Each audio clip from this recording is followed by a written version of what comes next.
প্রিয় দর্শক, আসসালামু আলাইকুম রহমতুল্লাহ। আজকে এমন একটা বিষয় নিয়ে আলোচনা করব যেটা আমাদের দেশের কোনায় কোনায়, শুধু দেশে নয়, পৃথিবীর কোনায় কোনায় বিষাক্ত জালের মতো ছড়িয়ে আছে। সেটা আর কিছু নয়, সেটা হলো সুদ।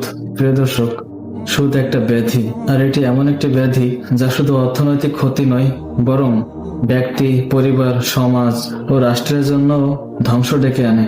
ইসলাম যে কারণে সুদকে নিষিদ্ধ করেছে তা আজকের আধুনিক অর্থনৈতিক সংকটই সুস্পষ্ট প্রমাণ। সুদ সমাজে বৈষম্য, লোভ এবং অসন্তোষ সৃষ্টি করে, যা একটি জাতির শান্তি ও সমৃদ্ধি নষ্ট করে। আমরা সুদের বিকল্প হিসেবে দান, হালাল ব্যবসা প্রবর্তনের মাধ্যমে সমাজে ভারসাম্য ও ন্যায়পরায়ণতা প্রতিষ্ঠা করতে পারি। প্রিয় দর্শক, আমরা চাইলেই কোরআন ও হাদিসের আলোকে একটি সুদমুক্ত অর্থনীতি গড়ে তোলা আমাদের দ্বারা সম্ভব, এবং এর মাধ্যমে আল্লাহর রহমত ও বরকত লাভ করতে পারি।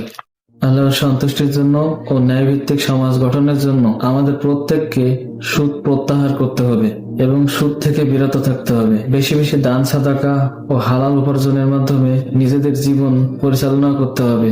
এতে ইহকাল ও পরকাল উভয়ে আল্লাহর রহমত লাভ করতে পারবো ইনশাল্লাহ। এর পরবর্তী ভিডিওতে সুদের কারণে সমাজে কি কি ক্ষতি সংঘটিত হচ্ছে তা তুলে ধরা হবে এবং সুদ থেকে কিভাবে মুক্তি পাওয়া হবে তা কোরআন ও হাদিসের আলোকে ব্যাখ্যা করা হবে। ততক্ষণে ভালো থাকুন, সুস্থ থাকুন। খোদা হাফেজ।